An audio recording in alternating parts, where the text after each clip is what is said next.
اسلام سے نہ بھاگو، راہ خدا یہی ہے۔ اے سونے والو جاگو، شمس الضحیٰ یہی ہے۔ اعوذ باللہ من الشیطان الرجیم، بسم اللہ الرحمن الرحیم۔ ناظرین کرام، السلام علیکم ورحمۃ اللہ وبرکاتہ۔ آج 28 جون ہے، جی ایم ٹی وقت کے مطابق شام 4:30 ہیں، اور ہم پروگرام راہ ہدایت کے ساتھ آپ کی خدمت میں یہاں ایم ٹی جرمنی اسٹوڈیو سے حاضر ہیں۔ ناظرین، جیسا کہ آپ جانتے ہیں، ہمیشہ کی طرح ہمارا یہ پروگرام لائیو اور انٹر ایکٹیو ہے، جس کا مقصد یہی ہے کہ آپ براہ راست ہمارے ساتھ رابطہ کر سکیں، اور آپ کے ذہن میں جو بھی سوال ہو تو آپ ضرور یہاں پیش کریں، تو انشاءاللہ ہمارے علماء آپ کے ان سوالوں کا جواب دیں گے۔ سوالات پیش کرنے کے لیے، رابطہ کرنے کے لیے جو سہولیات ہیں، آج انشاءاللہ لائیو آپ ہمارے ساتھ یہاں اسٹوڈیو میں بھی کال ان کر سکتے ہیں، اور اسی طرح سے میسج کے ذریعے سے بھی آپ اپنے سوالات بھیج سکتے ہیں۔ تو جو رابطے کی جو تفصیل ہے، جو نمبر ہے، وہ انشاءاللہ آپ کو پروگرام کے دوران اسکرین پر دکھائی جاتی رہے گی۔ خاص آپ کے ساتھ آج اسٹوڈیو میں یہاں شریک گفتگو ہوں گے مکرم محترم شمشاد احمد قمر صاحب، اور اسی طرح سے مکرم محترم انتصار احمد صاحب۔ السلام علیکم ورحمۃ اللہ۔ ناظرین، جیسے کہ آپ پہلے بھی جانتے ہیں اور دیکھتے آ رہے ہیں کہ اس پروگرام اور اس پلیٹ فارم کا بنیادی مقصد یہی ہے کہ بانی جماعت احمدیہ حضرت مسیح موعود علیہ الصلوۃ والسلام آپ کے دعوے کے متعلق، آپ کے تعلیمات، عقائد کے متعلق، آپ کے ذہن میں جو بھی سوالات ہوں، جو بھی اعتراض سنے ہوں، یا خود بھی کوئی اعتراض اگر پیدا ہوا ہو، تو اس پلیٹ فارم کے ذریعے سے آپ اس کی حقیقت ہم سے یہاں انشاءاللہ جان سکیں گے۔ ہمارا اس پروگرام کا جو تسلسل ہے، جن دوستوں نے، جن احباب نے ہمارا پچھلا پروگرام دیکھا ہے، وہ جانتے ہیں کہ اس پروگرام میں ہم بانی جماعت احمدیہ حضرت مسیح موعود علیہ السلام کی جو پیشن گوئیاں ہیں، ان کے حوالے سے یہاں بات کر رہے ہیں۔ خاص طور پر وہ پیشن گوئی جو آپ نے ایک 15 دن کے مباحثے کے نتیجہ میں خدا تعالیٰ سے جب فیصلہ چاہا، تو خدا تعالیٰ کے فرمان کے مطابق آپ نے جو عبداللہ آتھم کے متعلق جو پیشن گوئی کی تھی، آج پچھلے اس پروگرام میں ہم بہت تفصیل سے اس کے بارے میں بات کی ہے، تو آج بھی کچھ حصہ ہم اس پیشن گوئی کا انشاءاللہ ساتھ لیں گے، اور ساتھ کے ساتھ جیسے کہ آپ سے پچھلے پروگرام میں بھی وعدہ کیا تھا، ہم انشاءاللہ آپ کے جو سوالات کسی حد تک جو پچھلے پروگرام میں بھی اکٹھے ہو گئے تھے وہ بھی لیں گے، اور ابھی بھی میں دیکھ رہا ہوں اسکرین پر آپ کے سوالات آنے شروع ہو گئے ہیں، تو انشاءاللہ ہم وہ بھی یہاں پر اپنے پروگرام میں ساتھ شامل کریں گے۔ تو ہم یہاں سے ہی اپنی گفتگو کو پھر آگے بڑھاتے ہیں۔ مکرم شمشاد صاحب سے خاکسار جاننا چاہے گا، بلکہ یہ سوال بھی ہمارے ویور عریف الزمان صاحب کا ہے، جنہوں نے پچھلے پروگرام میں یہ سوال کیا تھا، بہرحال جیسے کبھی کہا کہ ہم اس کو وقت کی وجہ سے شامل نہ کر سکے، تو وہ یہ پوچھنا چاہتے ہیں کہ جب وہ مباحثہ ہوا، تو مباحثہ کے بعد جو عیسائیوں نے اپنی شکست ہے وہ تسلیم کی یا نہیں کی، اور جیسا کہ ہم جو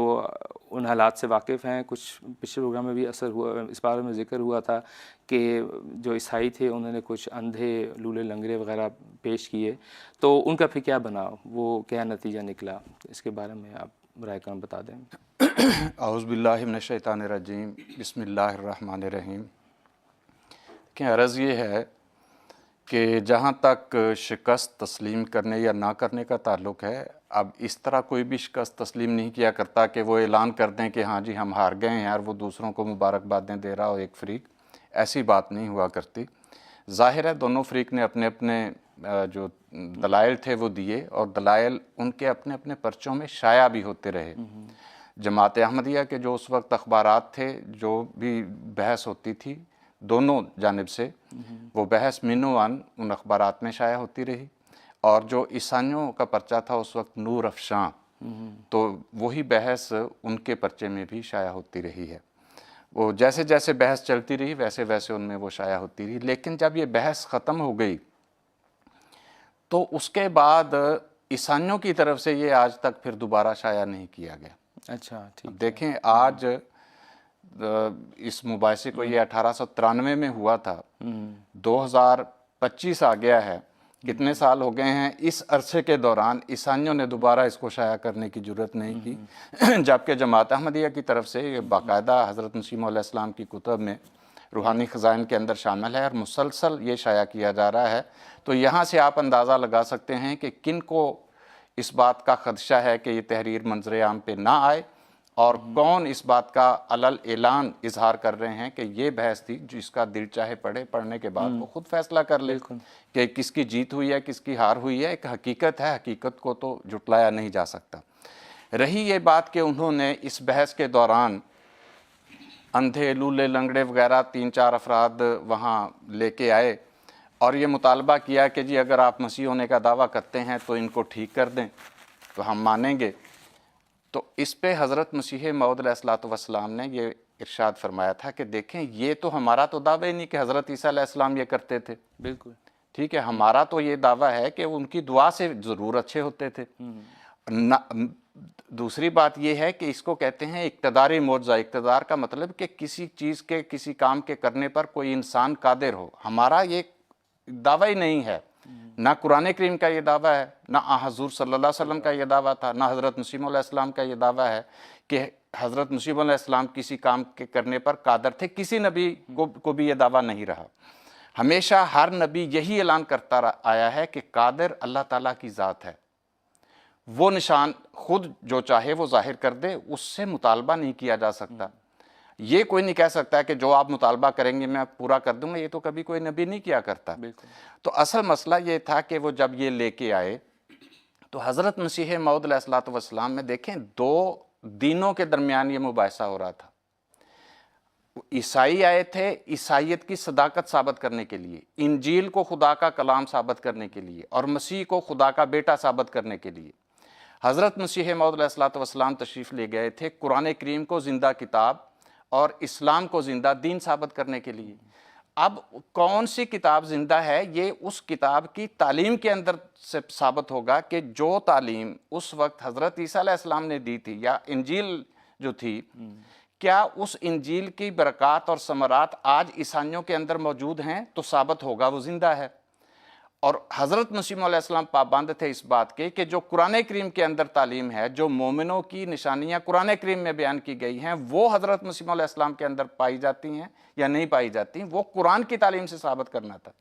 لیکن عیسائی یہ مطالبہ کیا کر رہے تھے؟ وہ قرآن سے مطالبہ نہیں کر رہے تھے، وہ کہہ رہے تھے جی انجیل میں یہ لکھا ہے۔ اب انجیل میں جو لکھا ہے وہ تو عیسائیوں کو ثابت کرنا چاہیے، حضرت مسیح علیہ السلام کیوں ثابت کریں؟ حضور کا یہ مطالبہ تھا مجھے یہ بتائیں قرآن میں کیا لکھا ہے، اس کی روح سے مجھے آزمائیں، میں حاضر ہوں۔ اب اس میں کیا تھا؟ حضور نے فرمایا کہ دیکھیں یہ تمہاری انجیل میں لکھا ہوا ہے کہ تم اس طرح کر سکتے ہو۔ جہاں تک قرآن کریم کا تعلق ہے، قرآن کریم تو واضح طور پر فرما رہا ہے کہ کل انما الآیات عند اللہ، کہ نشان اللہ کے پاس ہیں، اللہ دکھایا کرتا ہے، اور خدا کو کوئی مجبور نہیں کر سکتا۔ وہ جب چاہے گا، جس کو چاہے گا یہ عنایت کرے گا، اس کی دعا قبول کرے گا۔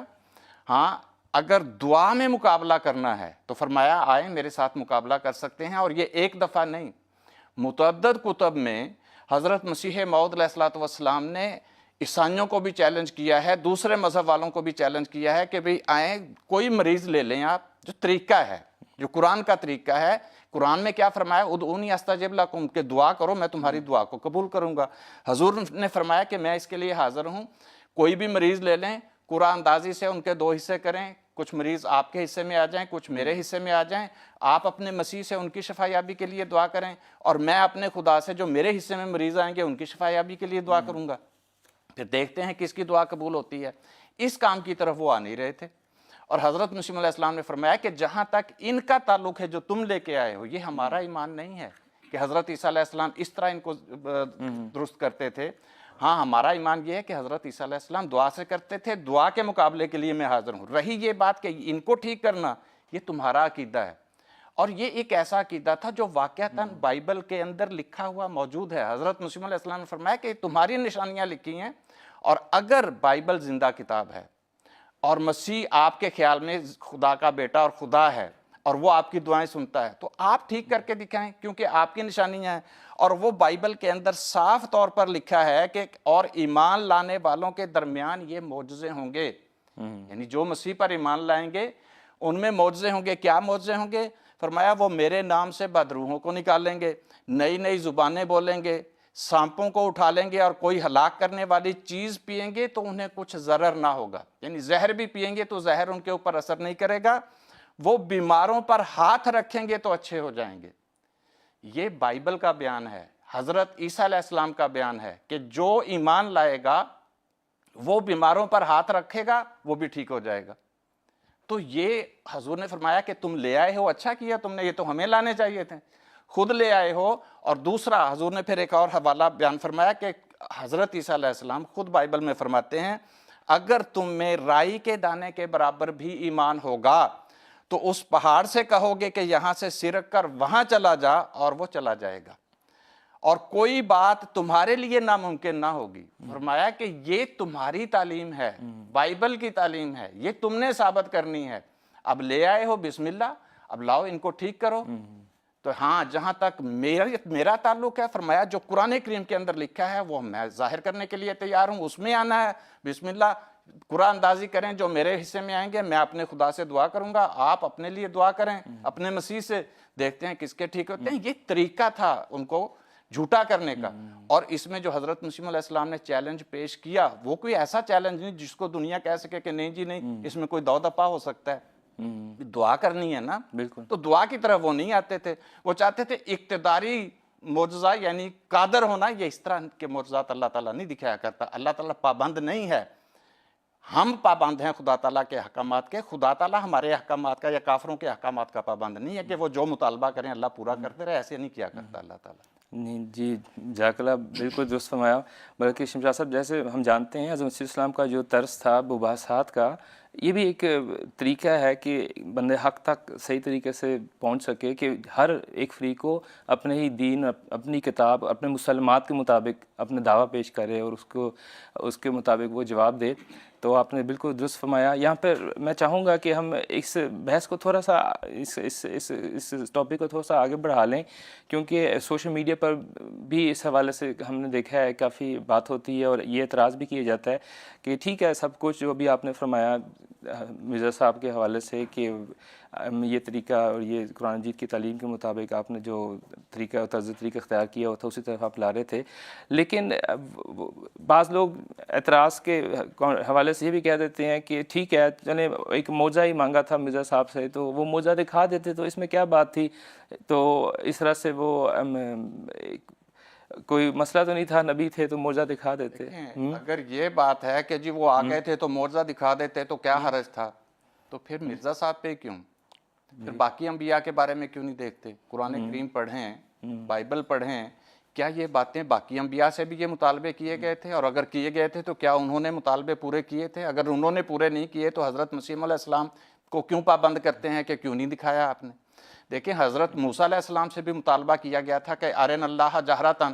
کہ ہمیں خدا کو ہم سامنے لا کے دکھا، تو حضرت موسیٰ دکھا دیتے،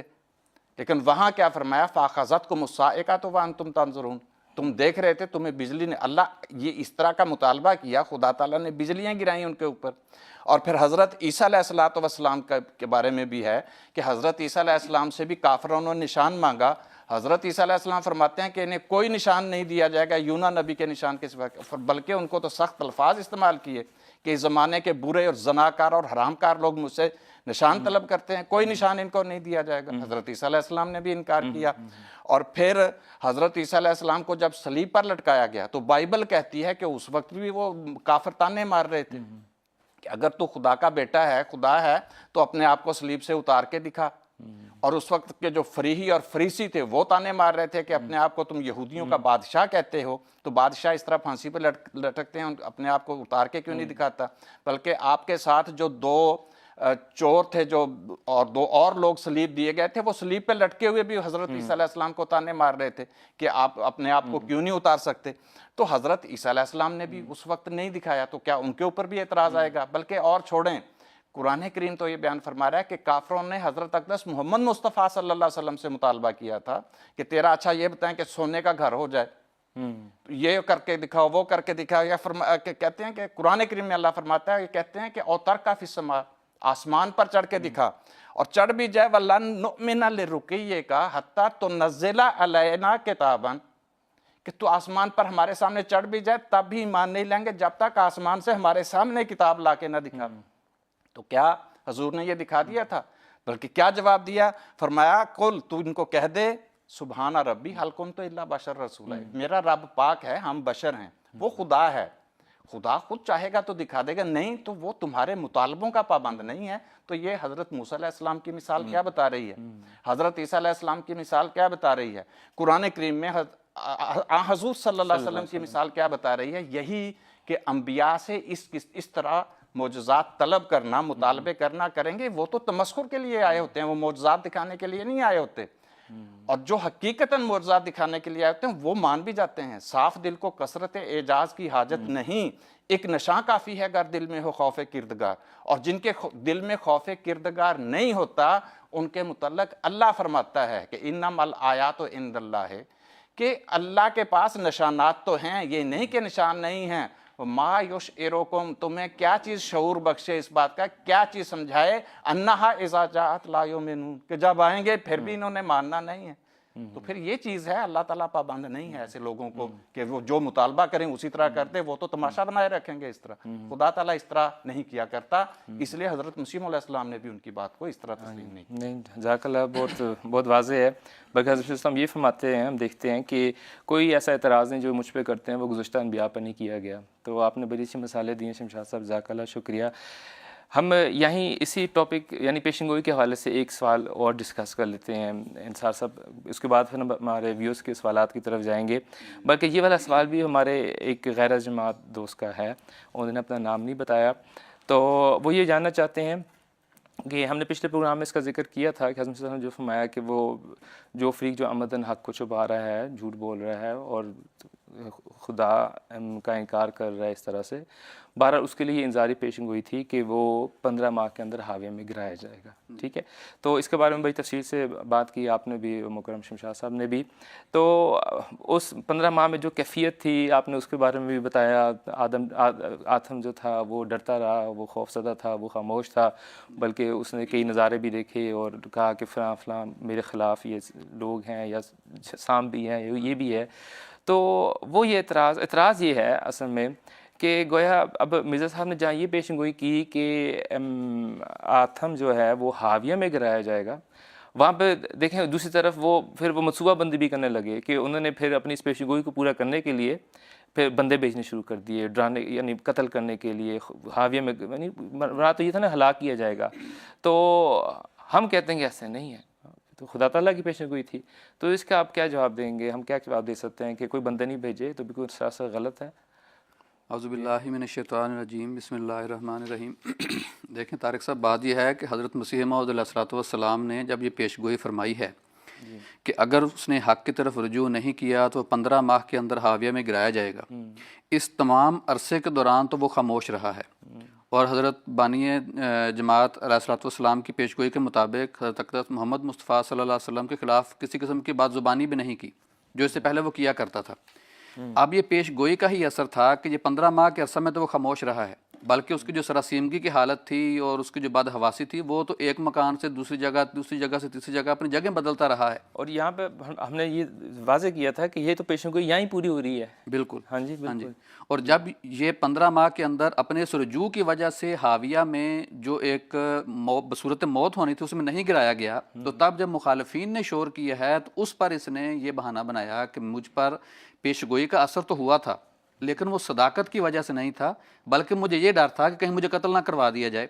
اور اس کے حق میں پھر جو مخالفین ہیں وہ یہ کہتے ہیں کہ دیکھیں جی اس کو وہ وہاں یہ نظارہ نظر آیا تھا، وہاں یہ سانپ نظر آیا تھا، وہاں نیزوں والے نظر آئے تھے۔ اب بات یہ ہے کہ یہ 15 ماہ کے بعد تھا، لیکن 15 اس مدت کے میعاد کے بعد نا۔ اب بات یہ ہے کہ اگر اس کو اس طرح کی کوئی بات نظر آئی تھی، یہ تو محض ایک دعویٰ ہے نا، آج کھڑا ہو کے کوئی بھی کسی بھی قسم کا دعویٰ کر دے لیکن اس کے ثبوت میں کوئی گواہی کوئی دلیل نہیں دی۔ اب وہ کیسا سانپ ہے کہ جو احمدیوں کا سدایا ہوا ہے کہ وہ جا کے ڈائریکٹ آتم صاحب کو ڈسنے کے لیے جاتا ہے، راستے میں جتنے بھی لوگ آتے ہیں وہ کسی کو کچھ نہیں کہتا، اور وہ کیسے بھالوں والے، نیزوں والے، تلواروں والے ہیں کہ باوجود اس کے کہ آتم صاحب جن کوٹھیوں میں رہائش پذیر تھے اپنے دونوں دامادوں کی، لدھیانہ میں اور فیروز پور میں، وہاں پہرے دار موجود تھے۔ اب آج کے دور میں تو چلیں کسی بات کا گمان کیا جا سکتا ہے کہ کسی کو شخص نظر نہ آیا ہو، کس طرح کا طریقہ کار استعمال کر لیا گیا ہو، لیکن وہاں پہرے داروں کی موجودگی میں وہ تلواروں والے جو ہیں وہ نظر آتے ہیں تو صرف آتم صاحب کو نظر آتے ہیں اور کسی شخص کو نظر نہیں آتے۔ اور پھر حضرت اقدس مسیح موعود علیہ الصلوۃ والسلام نے یہ بھی بیان فرمایا ہے کہ دیکھیں آپ جو مجھ پر یہ بات بیان کر رہے ہیں کہ اس کے لیے کوئی آپ نے کوئی آدمی بھیجے ہوں گے، تو کیا آپ کے پاس اس سے پہلے کوئی مثال موجود ہے کہ اس طرح کی اگر کوئی پیش گوئی کی گئی ہو اور میں نے اس کو پیش گوئی کو پورا کروانے کے لیے بندے بھیجے ہوں اور میرا خونی ہونا نعوذ باللہ من ذالک وہ آپ پر یہ کسی طرح سے ثابت ہوا ہو؟ ایک بات جو ثابت ہی نہیں ہے آپ اس بات کو لے رہے ہیں، اور ایک بات جو یہ ثابت شدہ حقیقت ہے کہ 15 ماہ کے عرصے میں آپ پر پیش گوئی کا اثر ہوا ہے، اس کا آپ انکار کرے جا رہے ہیں۔ تو یہ پھر اس کے بعد ہوا بھی یہ کہ آخری اشتہار جو حضرت اقدس مسیح موعود علیہ السلام نے فرمایا ہے اور بیان کیا ہے کہ جو شخص جان بوجھ کر کتمان حق کر رہا ہے تو اس کی وجہ سے پھر خدا تعالیٰ اس کو ضرور پکڑے گا، اور بیان ہی یہی ہوا ہے کہ وہ آخری اشتہار جو آپ نے شائع فرمایا ہے اس کے ایگزیکٹلی 7 مہینے بعد وہ عبداللہ آتمہ بلکہ 7 مہینوں سے بھی پہلے جو ہے وہ خدا تعالیٰ کی قہر کا نشانہ بنا۔ اور حضور نے اس کو ایک اور طرح سے بھی بیان فرمایا ہے، حضور نے فرمایا ہے کہ یہ آتم صاحب جو ہیں یہ خود سرکاری عہدوں پر فائز رہ چکے ہیں، اور ان کے جو دونوں داماد جو تھے یہ بھی بڑے معزز عہدوں پر وہاں فائز تھے گورنمنٹ برطانیہ میں، تو ان کو تو تمام قانونی پیچیدگیوں کا، قانونی راستوں کا پتہ تھا۔ تو اگر ان کو واقعی اس بات کا یقین تھا اور ان کو اس بات کے ان کے پاس کسی قسم کے کوئی ثبوت تھے، گواہیاں تھیں، تو ان کو تو چاہیے تھا کہ حضرت اقدس مسیح موعود علیہ السلام کے خلاف فوری وہ نالش کرتے، مقدمہ درج کرواتے۔ اور عیسائی پادریوں نے تو یہاں تک شور مچایا، انہوں نے کہا کہ آتم صاحب آپ ہمیں ایک سادہ کاغذ پر دستخط کر کے دے دیں کہ مرزا صاحب نے یہ میرے خلاف کیا ہے، ہم مقدمہ کرتے ہیں، لیکن آتم اس سے بھی باز رہا ہے۔ تو حضور نے اپنا جو آخری اشتہار شائع فرمایا ہے اس میں حضور نے پھر واضح الفاظ میں فرمایا ہے کہ ہمیں مطمئن کر دیں کہ وہ پیش گوئی کی عظمت سے نہیں ڈرے، بلکہ وہ فی الحقیقت ہمیں ایک خونی انسان یقین کرتے اور ہماری تلواروں کی چمک دیکھتے تھے، اور ہم انہیں کچھ بھی تکلیف نہیں دیتے، بلکہ اس قسم پر 4000 روپیہ بشرائط اشتہار 9 ستمبر 1894 اور 20 ستمبر 1894 ان کی نظر کریں گے۔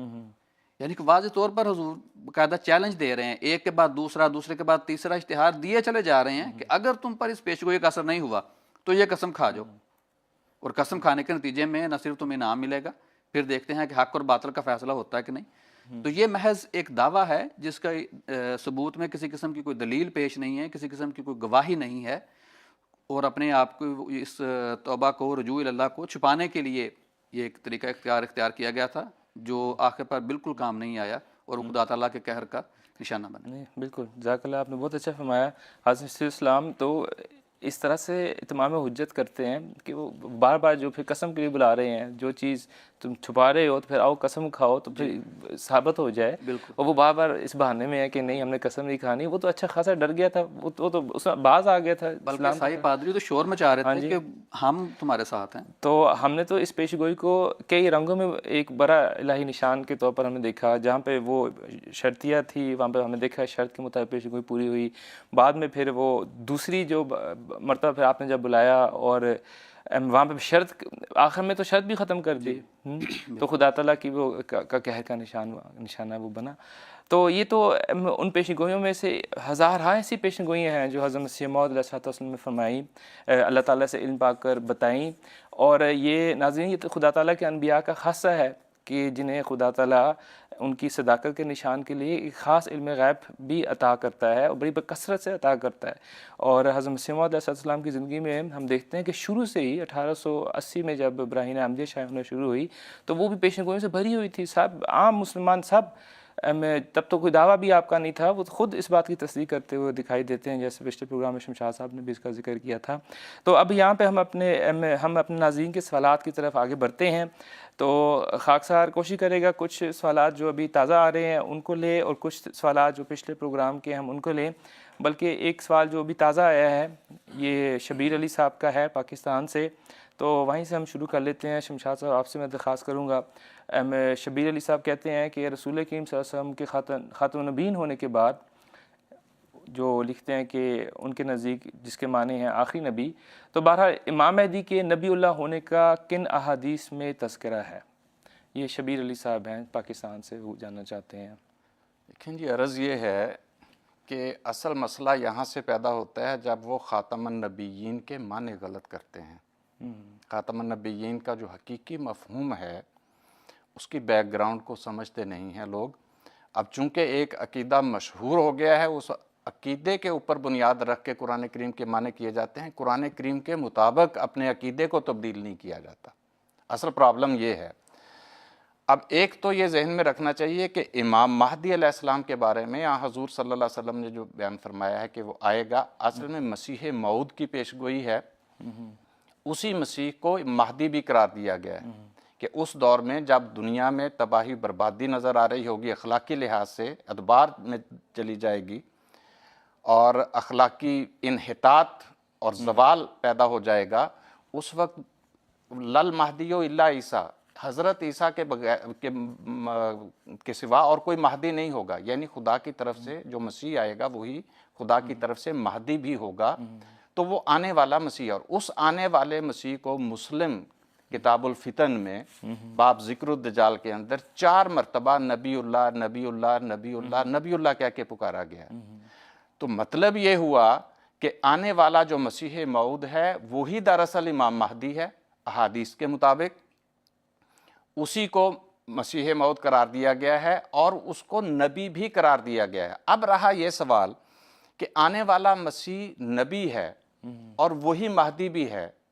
تو پھر خاتم النبیین کے بعد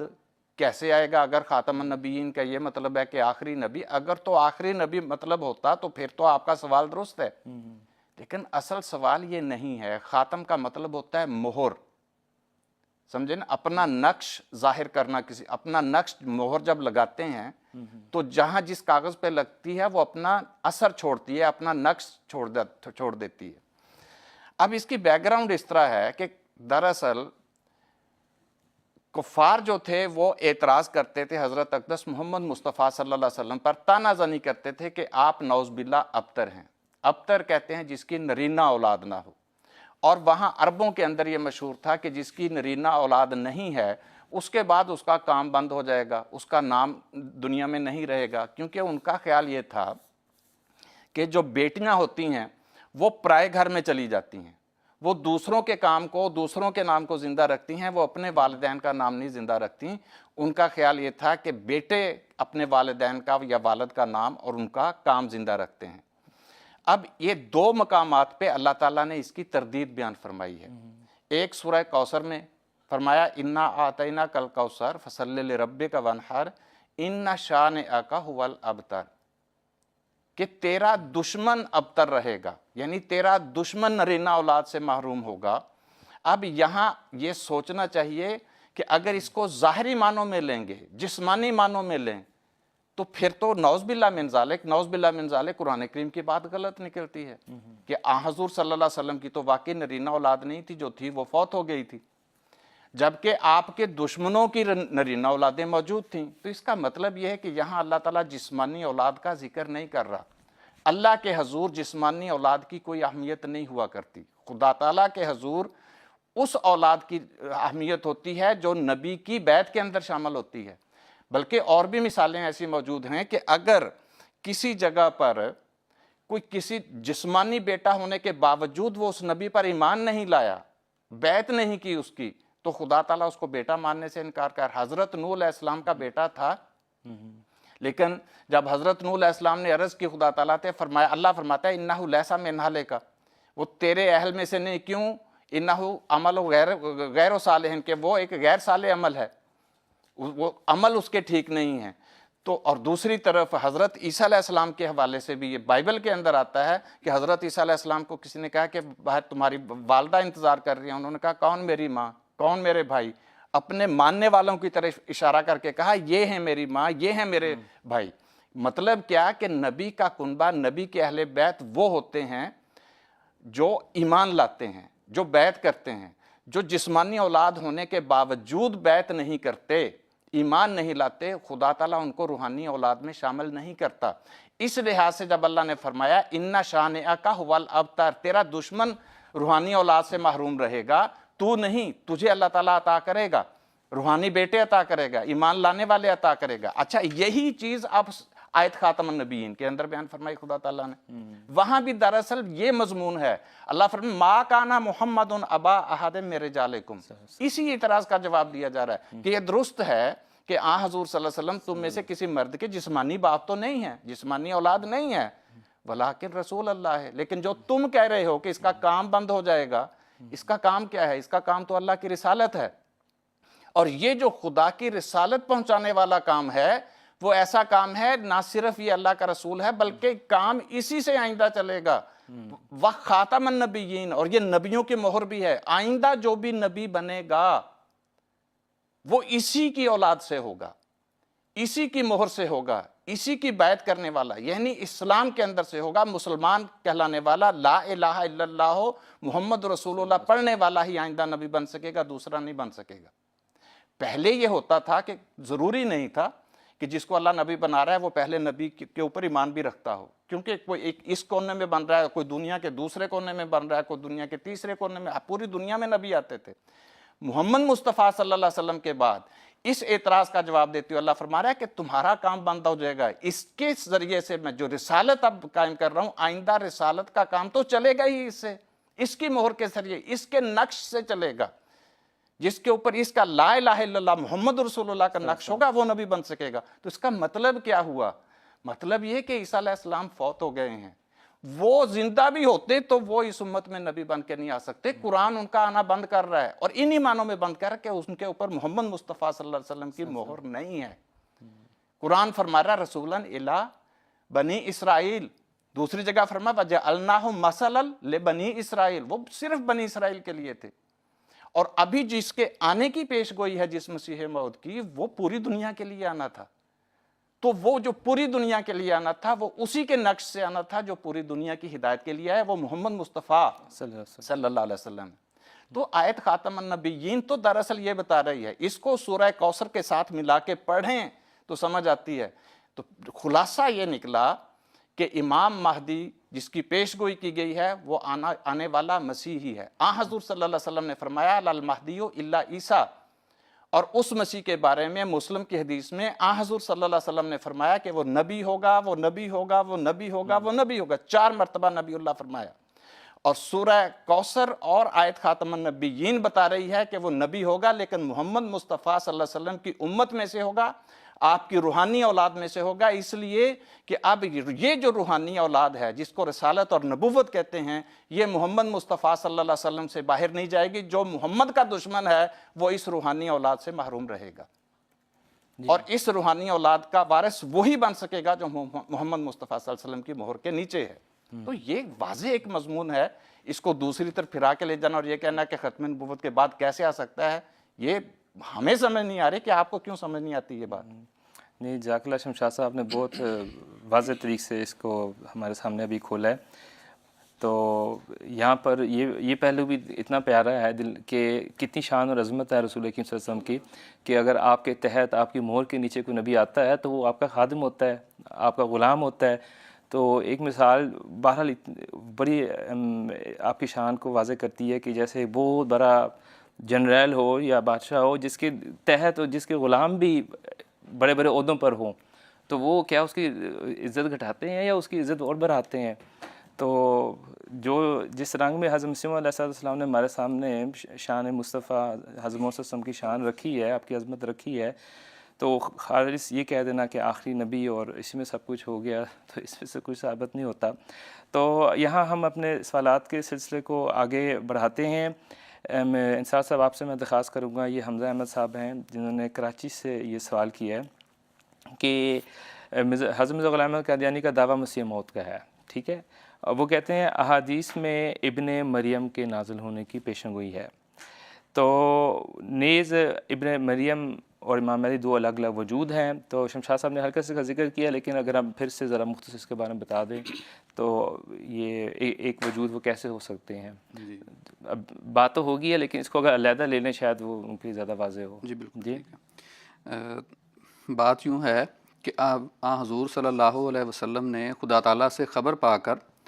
آخری زمانے کے بارے میں امت مسلمہ کے عروج و زوال کے بارے میں اپنے صحابہ کو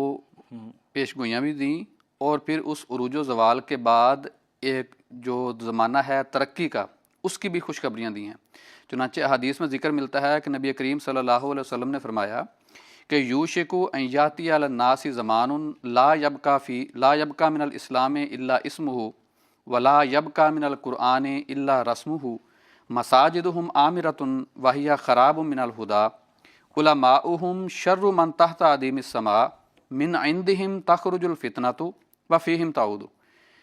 کہ وہ زمانہ ایسا آ جائے گا کہ اسلام کا صرف نام باقی رہ جائے گا اور قرآن کریم صرف تحریروں میں لکھنے کے لیے رہ جائے گا۔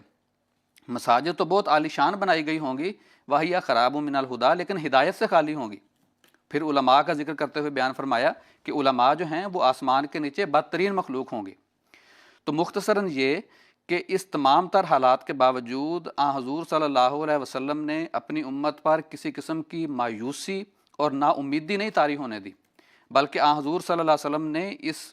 بہار کو جو آپ صلی اللہ علیہ وسلم کے ذریعے دنیا میں ایک بار قائم ہوئی تھی، آپ نے اس بہار کے دوبارہ قائم ہونے کی بھی پیش گوئی دی اور خوشخبری فرمائی، اور فرمایا کہ کیفہ تہلک امتن انا اولھا و عیسی ابن مریم آخرھا، کہ وہ امت کیسے ہلاک ہو سکتی ہے کہ جس کے آغاز میں تو میں ہوں اور آخر پہ اس کے مسیح ابن مریم اللہ تعالیٰ بھیجے گا۔ اور اسی مضمون کی ایک اور حدیث بھی ہے جس میں حضور صلی اللہ علیہ وسلم نے فرمایا کہ وَلَن يُخْزِيَ اللَّهُ أُمَّةً أَنَا أَوَّلُهَا وَعِيسَى ابْنُ مَرْيَمَ آخِرُهَا، کہ اللہ تعالیٰ کبھی بھی، تاکید کا صیغہ استعمال کیا گیا ہے کہ کبھی اس امت کو ہلاک اور رسوا نہیں کرے گا۔ اب بات یہ ہے کہ یہاں جس تاکید کے ساتھ امت مسلمہ کو نبی کریم صلی اللہ علیہ وسلم نے خوشخبری بیان فرمائی، اور وہاں ذکر ملتا ہے تو صرف ایک آنے والے کا ذکر ملتا ہے، مسیح ابن مریم کا، مہدی کا ذکر نہیں کرتے یہاں پہ۔ اور وہ کیوں نہیں کرتے؟ ایک اور حدیث میں فرمایا کہ وہ ایک جب زمانہ آئے گا ایک تاریک دور کے بعد تو لوگوں کی یہ حالت ہوگی، تو اس حدیث کے آخر پر فرمایا، ابن ماجہ کی یہ حدیث ہے کہ لل مہدی الا عیسی ابن مریم، کہ وہ جو مہدی ہے وہ عیسیٰ بن مریم کے علاوہ اور کوئی نہیں ہے۔ اب اگر مہدی عیسیٰ بن مریم کے علاوہ کوئی اور وجود ہونا تھا تو نبی کریم صلی اللہ علیہ وسلم جیسی عظیم ہستی سے یہ بات ناممکن نظر آتی ہے کہ حضور صلی اللہ علیہ وسلم جان بوجھ کر مہدی کا ذکر چھوڑ گئے ہوں، بلکہ مہدی کا ذکر کرتے ہیں، فرماتے ہیں کہ لال مہدی الا عیسیٰ، کہ مہدی اور عیسیٰ جو ہیں یہ دو وجودوں کا ایک ہی نام ہے، ایک ہی وجود ہے، اس کی حیثیتیں الگ الگ ہیں۔ چنانچہ حضرت اقدس مسیح موعود علیہ الصلوۃ والسلام کا نبی کریم صلی اللہ علیہ وسلم کی انہی احادیث اور پیش گوئیوں کے مطابق بین ہی یہی دعویٰ ہے آپ کا کہ آپ امام بھی ہیں، مسیح بھی ہیں، مہدی بھی ہیں، وہ وجود ایک ہے لیکن جو حیثیتیں ہیں وہ الگ الگ ہیں۔ اور احادیث میں ایک اور حدیث کا بھی ذکر ملتا ہے کہ جس میں عیسیٰ بن مریم کو ہی امام مہدی قرار دیا گیا ہے۔ چنانچہ یہ مسند احمد بن حنبل کی ایک روایت ہے جس میں درج کیا گیا ہے کہ یوشکو من عاش منکم ان یلقا عیسیٰ بن مریم اماما مہدیا، کہ بالکل ممکن ہے، قریب ہے کہ جو تم میں سے زندہ رہے وہ عیسیٰ بن مریم کو دیکھے گا۔ کس حالت میں دیکھے گا؟ اماما مہدیا، کہ وہ امام مہدی ہوں گے۔ یہ تو پہلی حدیث سے بھی بڑھ کر زیادہ وضاحت کے ساتھ یہ بیان فرما دیا کہ مہدی اور عیسیٰ ایک ہی وجود کے دو نام ہیں۔ اور پھر آگے جو اس کی کام اس کے گنوائے گئے ہیں، جو باتیں بیان کی گئی ہیں، وہ فرمایا کہ وَحَكَمًا عَدْلًا فَيَكْسِرُ الصَّلِيبَ وَيَقْتُلُ الْخِنزِيرَ وَيَضَعُ الْجِزْيَةَ وَتَضَعُ الْحَرْبُ أَوْزَارَهَا۔ تو یہ سارے کام جو مسیح ابن مریم کے بیان کیے گئے ہیں وہی امام مہدی کے بھی ہیں۔ اب ہمارے جو غیر احمدی دوست احباب ہیں، بھائی ہیں، ان کو مشکل اس لیے پیش آتی ہے کہ وہ عیسیٰ علیہ الصلوۃ والسلام کو زندہ آسمان پر بٹھائے ہوئے ہیں، بالکل، اور حضور صلی اللہ علیہ وسلم نے مہدی کی بھی پیش گوئی فرمائی ہے اور عیسیٰ بن مریم کی آمد کی بھی پیش گوئی فرمائی ہے۔ اب ان کو سمجھ یہ نہیں آتا کہ اچھا عیسیٰ کو اگر زندہ واپس لے کے آتے ہیں تو وہ مہدی نہیں بنتا، اگر مہدی لے کے آتے ہیں تو پھر اس کو مسیح عیسیٰ کیسے ماننا ہے؟ لیکن ہمارے لیے اللہ تعالیٰ کے فضل سے یہ کوئی مشکل بات نہیں ہے۔ حضرت مسیح موعود علیہ الصلوۃ والسلام نے ہمارے لیے اللہ تعالیٰ سے وحی الہام پا کر یہ تمام باتیں واضح کر دی ہیں۔ اور اس کا مزید ثبوت جو ہے وہ یہ بھی ہے کہ احادیث میں جو مسیح ابن مریم اور مہدی کا جو حلیہ، اس کے کام اور اس کے جو نزول کی حالت بیان کی گئی ہے وہ بیان ہی ایک دوسرے سے ملتے جلتی ہے۔ اب مسیح اور مہدی کا جو حلیہ ہے وہ بیان کیا کہ وہ گندمی رنگ کے ہوں گے مسیح کے بارے میں اور درمیانے قد کے ہوں گے، اور یہی حلیہ جو ہے یہ مہدی کے بارے میں بھی ہے۔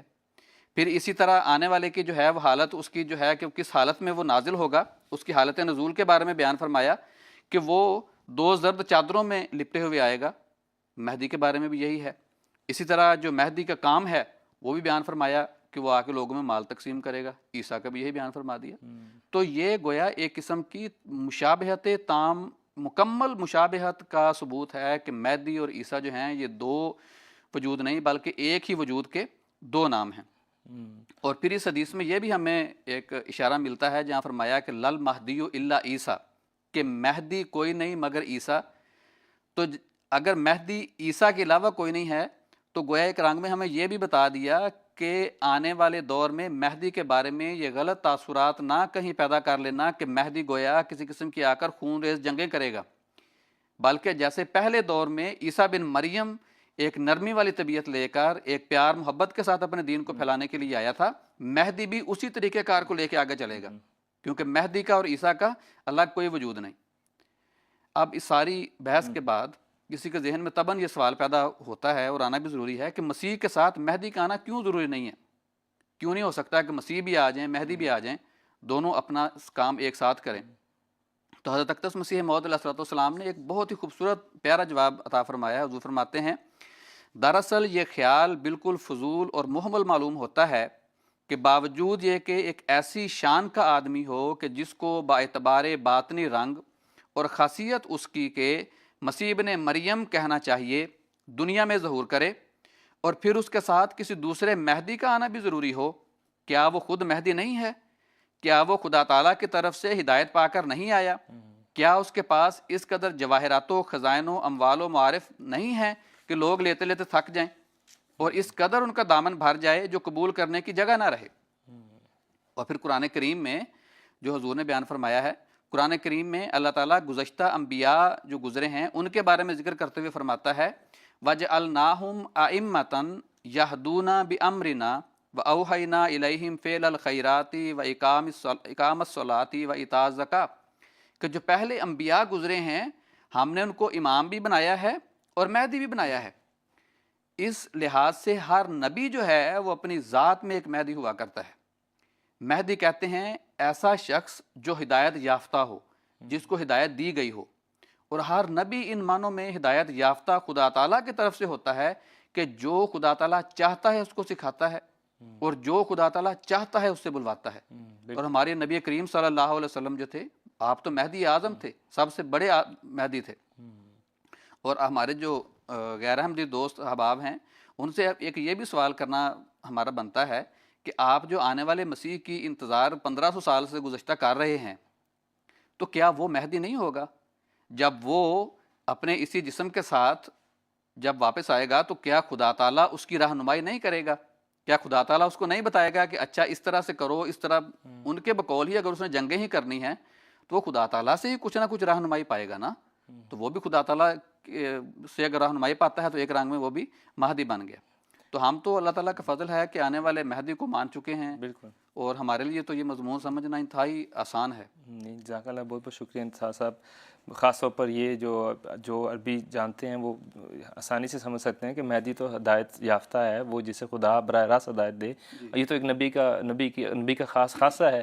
اور اگر آنے والا مسیح مہدی نہیں ہوگا تو پھر کون مہدی ہوگا؟ جزاک اللہ، بہت بہت شکریہ۔ یہاں ہم آگے چلتے ہیں، شمشاد صاحب آپ سے خاص درخواست کرے گا، ہمارے ایک غیر احمدی دوست ہیں، پاکستان سے تعلق رکھنے والے ہیں،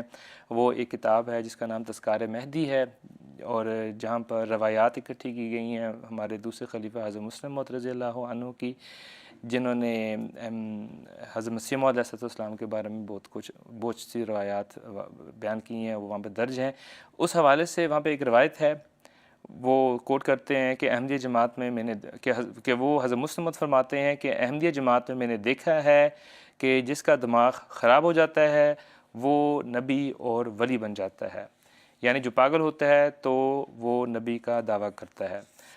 بہرحال میں اس پہ کومنٹ نہیں کرنا چاہتا کہ کس رنگ میں یہ بات بیان کرنا چاہ رہے ہیں، لیکن اس کوٹیشن کی اگر آپ وضاحت کر دیں تو میرے خیال میں یہ کافی ہوگا۔ جی دیکھیں، یہ بات یہ ہے کہ پاگل ہونے کی وجہ سے دعویٰ کرنا یہ ایک الگ بات ہے، اور کسی کا نبی ہونے کا جو سچ مچ کا دعویٰ ہے اس کو لوگوں کا اس کو پاگل قرار دینا وہ بالکل دوسری بات ہے۔ دونوں باتوں کو آپ ایک نہیں سمجھ سکتے، سمجھ گئے نا؟ بالکل۔ ایک ہے جیسے کہا جاتا ہے کہ جو زہر کھائے گا وہ مرے گا، لیکن اس کا یہ ہرگز مطلب نہیں کہ ہر وہ بندہ جو مرا ہے اس نے لازمی طور پر زہر ہی کھایا ہے. سمجھ گئے؟ یہ درست ہے کہ زہر کھانے والا مرتا ہے، لیکن ہر مرنے والا لازمی نہیں کہ اس نے زہر ہی کھایا، وہ کوئی اور وجوہات بھی ہو سکتی ہیں. اس لیے یہ کہنا کہ جی جو پاگل ہو، جو ہم میں سے کوئی اگر پاگل ہوتا ہے وہ نبوت کا دعویٰ کرتا ہے، وہ بیک گراؤنڈ اور ہے اس کی. مطلب یہ ہے کہ جو انسان سوچ رہا ہوتا ہے، جو باتیں دن رات کرتا ہے، اگر خدا نخواستہ پاگل ہو جائے تو وہ ظاہر ہے وہی باتیں اس کے دماغ میں پھر آتی ہیں، اسی قسم کے وہ دعوے کر دیتا ہے. یہ وہاں مفہوم ہے، لیکن اس کا ہرگز یہ مطلب نہیں ہے کہ جو بھی نبوت کا دعویٰ کرے گا وہ پاگل کہلائے گا، ہرگز نہیں. اچھا، اب اگلا مسئلہ یہ آ جاتا ہے کہ پھر دونوں میں فرق کیسے ہوگا. فرق تو قرآن کریم نے ظاہر فرما دیا. اللہ تعالیٰ نے قرآن کریم میں بیان فرمایا کہ ان کو لوگوں کو کہہ دے فقط لبثت فیکم عمرا من قبل ہی افلا تعقلون، کہ عقل نہیں کرتے کہ پہلے آخر ایک زندگی گزاری ہے. جو پاگل ہوتا ہے نا، اس کا بھی لوگوں کو پتا ہوتا ہے کہ اس کا دماغ خراب ہے، وہ دعویٰ کر بھی دے وہ ان کو پتا ہوتا ہے، اس کی مخالفت بھی نہیں کرتے وہ لوگ. تو لیکن ایک بندہ اچھا خاصا ہے، بالکل ٹھیک ہے، اور وہ اگر دعویٰ کر رہا ہے، اس کو دعوے کی بنا پر پاگل قرار دینا یہ بالکل الگ چیز ہے. ہاں یہ درست ہے کہ جتنے انبیاء آئے ہیں ان کو دکھ بھی دیتے رہے ہیں مخالفین، تکلیفیں بھی دیتے رہے ہیں، ان کو پاگل مجنون بھی قرار دیتے رہے ہیں، لیکن کیا وہ درست تھا؟ وہ غلط تھا. اس لیے کہ حضرت موسیٰ علیہ السلام کو فرعون نے کہا کالا ساحر او مجنون، کہ یا تو یہ جادوگر ہے یا پھر پاگل ہے. کہ خود رسول پاک صلی اللہ علیہ وسلم کو کے بارے میں قرآن کریم میں اللہ تعالیٰ فرماتا ہے کہ یہ لوگ یہ کہتے ہیں یا ایھا الذی نزل علیہ الذکر انک لمجنون، کہ اے وہ شخص جس کے اوپر یہ ذکر اتارا گیا ہے تو مجنون ہے. لیکن اللہ اس کا انکار کر رہا ہے. فرمایا ما بصاحبکم من جنہ ان ہوا الا نذیر لکم، کہ یہ اس میں جنون نہیں ہے، پاگل پن نہیں ہے، یہ تو تمہیں کھلا ہوشیار کرنے کے لیے آیا ہے. تو اس بات کو بالکل سوچ لینا چاہیے کہ جو پہلی اس کی زندگی ہے وہ اس کی گواہی دے رہی ہوتی ہے. اب آئیے حضرت مسیح موعود علیہ السلام کی طرف. حضرت مسیح موعود علیہ السلام کی دعوے سے پہلے کی زندگی لوگ کیا گواہی دے رہے تھے؟ آپ جو اسلام کی خدمت کر رہے تھے، اسلام کی خدمت میں کتابیں لکھ رہے تھے، ان کتابوں کے بارے میں اور آپ کی شخصیت کے بارے میں جو دعوے کے بعد مخالف ہو گئے وہ لوگ، ان کا دعوے سے پہلے ان کتابوں کے بارے میں کیا رائے تھی، حضرت مسیح علیہ السلام کے بارے میں کیا رائے تھی. تو اللہ تعالیٰ یعنی مولوی محمد حسین بٹالوی جو حضرت مسیح علیہ السلام کے بڑے سخت مخالف تھے، وہ اس بات کا اقرار کرتے ہیں جب براہین احمدیہ لکھی گئی تو اس پہ ریویو لکھا انہوں نے. تو مولوی محمد حسین بٹالوی صاحب لکھتے ہیں کہ ہماری رائے میں یہ کتاب اس زمانے میں اور موجودہ حالت کی نظر سے ایسی کتاب ہے جس کی نظیر آج تک اسلام میں تالیف نہیں ہوئی اور آئندہ کی خبر نہیں، لعل اللہ یحدث بعد ذلک امرا. اور اس کا مؤلف بھی اسلام کی مالی و جانی و قلمی و لسانی و حالی و کالی نصرت میں ایسا ثابت قدم نکلا ہے جس کی نظیر پہلے مسلمانوں میں بہت کم پائی گئی ہے. اور پھر لکھتے ہیں کہ ہمارے ان الفاظ کو کوئی ایشیائی مبالغہ سمجھے تو ہم کو کم سے کم ایک ایسی کتاب بتا دے جس میں جملہ فرقہ ہائے مخالفین اسلام، خصوصاً فرقہ آریہ و برہم و سماج سے اس زور و شور سے مقابلہ پایا جاتا ہو، اور دو چار ایسے اشخاص انصار اسلام کی نشاندہی کرے جنہوں نے اسلام کی نصرت مالی و جانی و قلمی و لسانی کے علاوہ حالی نصرت کا بھی بیڑا اٹھا لیا ہو. یہ ان کے الفاظ ہیں. اور پھر وہ مزید لکھتے ہیں، وہ کہتے ہیں کہ مؤلف براہین احمدیہ یعنی حضرت مسیح علیہ السلام کے بارے میں کہتے ہیں کہ مؤلف براہین احمدیہ مخالف و موافق کے تجربے اور مشاہدے کی روح سے واللہ حسیبہ شریعت محمدیہ پر قائم و پرہیزگار اور صداقت شعار ہیں، اور نیز اس شیطانی القاء اکثر جھوٹ نکلتے ہیں، اور الہامات مؤلف براہین سے آج تک ایک بھی جھوٹ نہیں نکلا. یعنی وہ خود اس بات کا اقرار کرتے ہیں کہ یہ حضرت مسیح علیہ السلام صداقت شعار ہیں، نیک پرہیز اور متقی ہیں، اور جو شیطانی الہام کا دعویٰ کرنے والے لوگ ہوتے ہیں ان کے الہام تو جھوٹے نکلتے ہیں. اور وہ کہتے ہیں کہ حضرت مسیح علیہ السلام کا کوئی الہام جھوٹا نہیں نکلتا، آج تک کوئی جھوٹا نہیں نکلا. لیکن جب آپ نے دعویٰ کر دیا نبوت کا، اس کے بعد ان کو خیال آیا کہ جو ہو یہ تو غلط بیانی. بعد کے دعوے پھر جو ہے نا وہ قابل قبول نہیں ہوتے. تو مجھے یہ بتائیں کہ اگر نعوذ باللہ پاگل ہونے کی وجہ سے دعویٰ کیا تھا تو پاگل کی اتنی بڑی مخالفت ہوتی ہے کیا؟ وہ تو دیکھیں نا، ایک بندہ پاگل ہے اس کی تو مخالفت کرنے والوں کو بھی پتہ ہے بھی یہ اس کا دماغ صحیح نہیں ہے، لیکن یہاں ایک مخالف ہے ایسی زبردست اسلام کی تائید میں کتابیں لکھ رہا ہے اور اتنی زبردست پھر اس کی مخالفت ہو رہی ہے،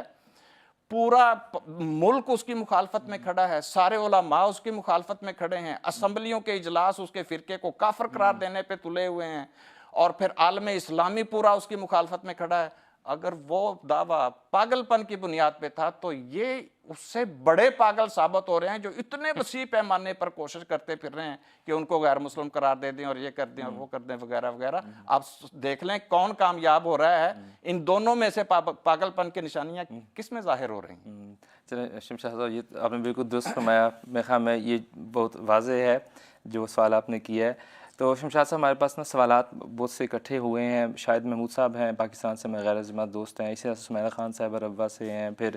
وسیم احمد صاحب، رفیق قریشی صاحب اور خالدہ رانا صاحبہ۔ تو ہم کوشش کرتے ہیں اب مختصر ان کا جواب جلدی سے ہم دیتے رہیں۔ تو شمشاد صاحب آپ سے میں درخواست کروں گا، شاہد محمود صاحب کا یہ سوال ہے پاکستان سے جو غیر جماعت دوست لگ رہے ہیں کہ اللہم صلی علی محمد و علی آل محمد و علی عبدہ المسیح الموعود، جو آپ احمدی احباب جو پڑھتے ہیں درود، تو اس حوالے سے وہ کہہ رہے ہیں کہ احمدیوں نے یہ خود ساختہ درود بنا لیا ہے، تو کوئی حوالہ یا حدیث تو پیش کریں اس حوالے سے۔ درود تو اللہ تعالیٰ نے قرآن میں حکم بیان فرمایا ہے، ان اللہ و ملائکتہ یصلون علی النبی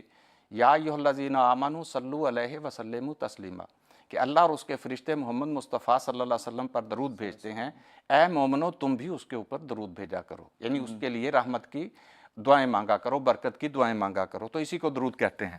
اب دیکھیں قرآن کریم میں جو حکم ہے وہ ایک تو مومنوں کو ڈائریکٹ خدا تعالیٰ مخاطب کر کے حکم دے دیا کرتا ہے، دوسرا مومنوں کو ڈائریکٹ نہیں، وہ محمد مصطفیٰ صلی اللہ علیہ وسلم کو حکم کرتا ہے تمام وہ احکام جو قرآن کریم میں حضور صلی اللہ علیہ وسلم کو مخاطب کر کے بیان ہوئے ہیں، تو تمام مومنین بھی حضور کے بعد اس کے مخاطب ہیں۔ جو رسول پاک کو حکم ہوا ہے وہ تمام مومنوں کے لیے ہوا ہے، وہ صرف حضور صلی اللہ علیہ وسلم کے لیے نہیں۔ اب ایک طرف تو رسول پاک صلی اللہ علیہ وسلم کے بارے میں فرمایا کہ اللہ اور اس کے فرشتے آپ پر درود بھیجتے ہیں، مومنوں تم بھی بھیجا کرو۔ دوسری طرف سورہ توبہ کی آیت نمبر 104 میں حضور صلی اللہ علیہ وسلم کو حکم ہے کہ مومنوں کے اوپر تو بھی درود بھیج، صلی علیہم انا صلواتک سکن لہم، کہ ان کے اوپر درود بھیج، ان کے لیے دعا کر۔ درود کا مطلب دعا کرنا ہے کہ تیری دعائیں یقیناً ان کے لیے سکون کا باعث بنتی ہیں۔ اور اسی طرح پھر جو سورہ بقرہ کے اندر آیت نمبر 158 ہے، اس میں اللہ تعالیٰ فرماتا ہے کہ جو صبر کرتے ہیں مصیبتوں کے اوپر، استقامت سے کام لیتے ہیں، فرمایا اولئک علیہم صلوات من ربہم ورحمہ واولئک ھم المہتدون، یہی وہ لوگ ہیں جن کے اوپر تمہارے رب کی صلوات ہیں، دعائیں ہیں اور رحمت ہے خدا تعالیٰ کی۔ تو جب ایک طرف ہمیں حکم ہے رسول پاک پر درود بھیجنے کا اور ان کے لیے دعا کرنے کا، دوسرا رسول پاک کے تھرو قرآن کریم کے اندر حکم ہے کہ تمام مومنوں کے لیے دعا کرو،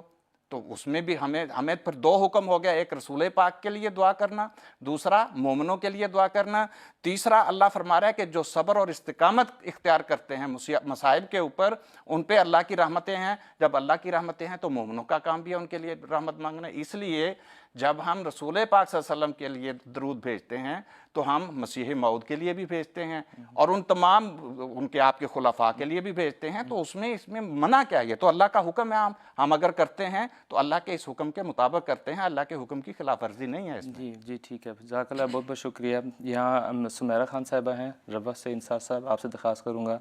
وہ لکھتی ہیں کہ اگر عیسیٰ علیہ السلام وفات پا گئے ہیں تو پھر عیسیٰ علیہ السلام کا انتظار کیوں کر رہے ہیں، اور دوسرا یہ کہ کیوں رسول اللہ صلی اللہ علیہ وسلم نے یہ نہیں فرما دیا کہ مسیح آئے گا تو سارا مسئلہ ہی حل ہو جاتا ہے، کیوں مسیح کا انعام دیا؟ ہاں جی، یہ سوال تو ہمارے جو غیر جماعت دوست ہیں ان سے کرنا بنتا ہے کہ اگر حدیث علیہ الصلوۃ والسلام وفات پا گئے ہیں، جو کہ حقیقت ہے اور بیان یہی ہے کہ وفات پا چکے ہیں، تو پھر اب تک ان کا انتظار کیوں کر رہے ہیں؟ ہم تو اللہ تعالیٰ کے فضل سے حضرت مسیح موعود علیہ الصلوۃ والسلام کی وجہ سے ہم تو اس بات کا یہ عقیدہ رکھتے ہیں کہ حضرت علیہ الصلوۃ والسلام وفات پا چکے ہیں اور ان کے جو کام ہے مکمل کرنے کے لیے آپ علیہ الصلوۃ والسلام آئے ہیں۔ اور جہاں تک اس دوسرے سوال کا تعلق ہے کہ نبی کریم صلی اللہ علیہ وسلم نے یہ صاف الفاظ میں کیوں نہیں بیان فرما دیا کہ مسیح عیسیٰ آئے گا، تو دیکھیں جو بھی پیش گوئیاں اور خوشخبریاں اور جو ایمان کا خاص طور پر معاملہ ہوتا ہے وہ کبھی بھی 2+2=4 کی طرح اس کا معاملہ نہیں ہوا کرتا. اس میں ہمیشہ ایک حد تک اخفاء کا پہلو رکھا جاتا ہے. جیسے اگر کسی کو کہہ دیا جائے کہ دن کے وقت باہر سورج نکلا ہوا ہے، تم اس پر ایمان لے آؤ تو تمہیں اس کے بدلے اجر ملے گا. وہ تو سوائے اندھوں کے ہر ایک کو نظر آ جائے گا کہ سورج نکلا ہوا ہے اور اس پر ایمان لے آئے گا. لیکن اس میں اس نے اپنی مشقت کیا کی، اپنی محنت کیا کی، تلاش کیا کیا، جستجو کیا کی. تو اسی لیے نبی کریم صلی اللہ علیہ وسلم نے آنے والے مسیح ابن مریم کا ذکر کیا ہے. اور صرف یہ نہیں فرمایا کہ اچھا وہی آئے گا، بلکہ دوسری احادیث سے، قرآن کریم کی آیات سے ہمیں پتہ چلتا ہے کہ وہی مسیح نہیں، ابن مریم نہیں آئے گا، بلکہ اس کا مسیح ہو کر آئے گا. تو جو فراست رکھنے والے ہیں، جن کو خدا تعالیٰ نے نور عطا کیا ہوا ہے، جن کو خدا تعالیٰ نے سمجھ عقل دی ہوئی ہے، وہ تو اس بات پر یقین رکھتے ہیں. اور غیر احمدی ہمارے جو دوست ہیں، ان میں سے بھی اکثریت علماء کی یہ ہے کہ وہ دبے الفاظ میں کہتے ہیں کہ قرآن کریم سے تو وفات مسیح کا ہی ثبوت ملتا ہے، قرآن کریم سے وفات مسیح ثابت ہوتی ہے.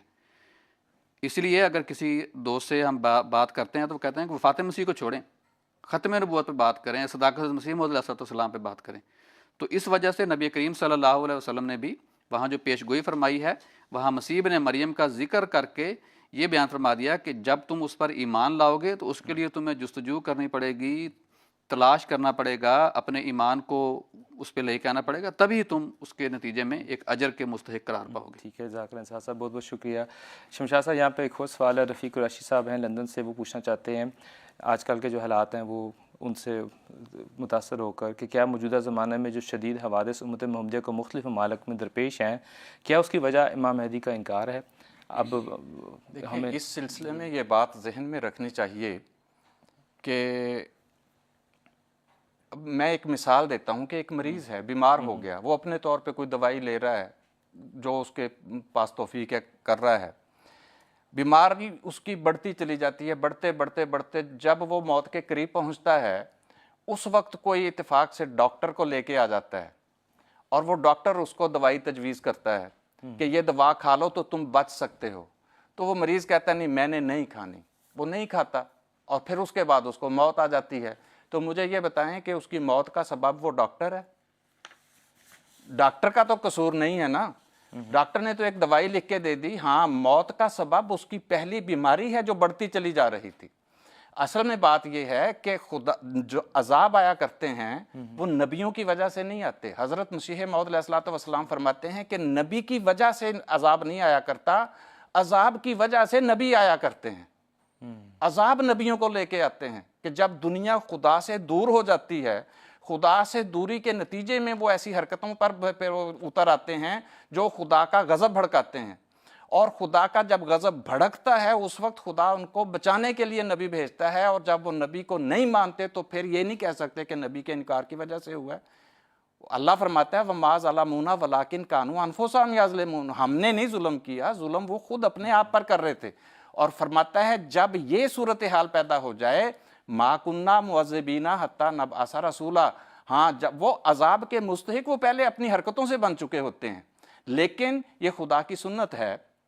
کہ وہ جب اس طرح عذاب کے مستحق ہو جائیں تو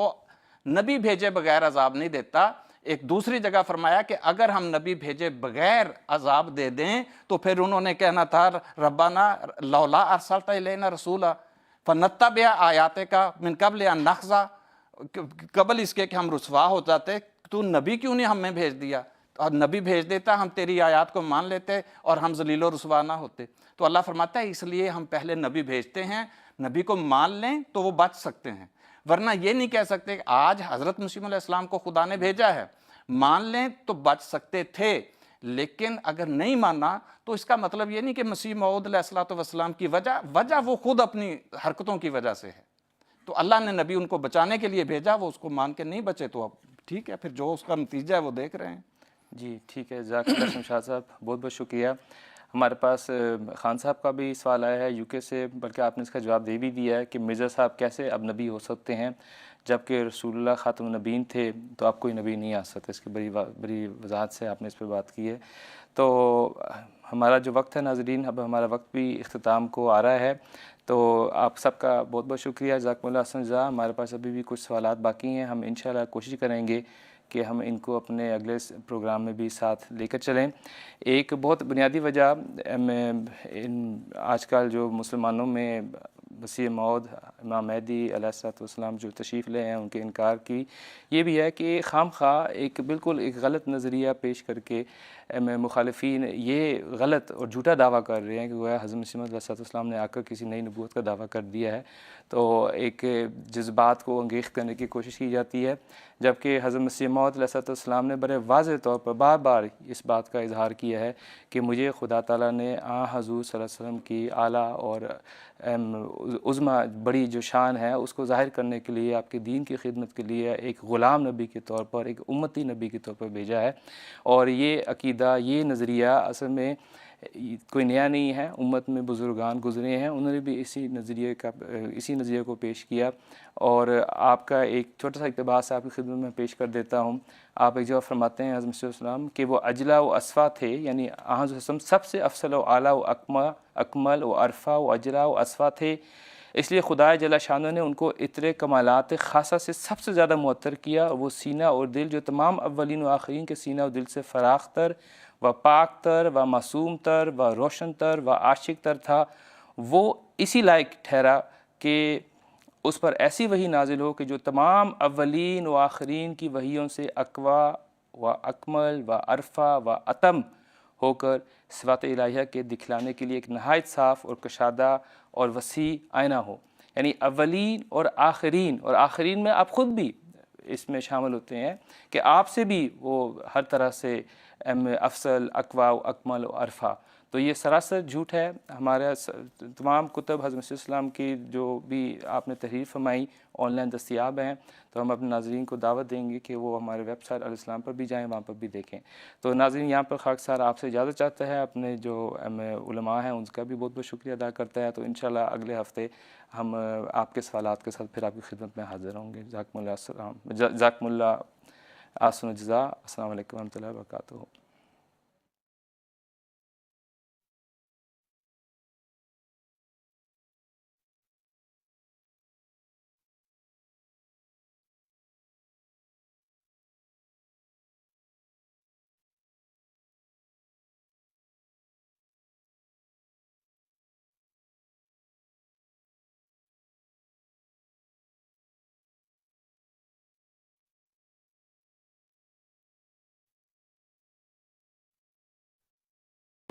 من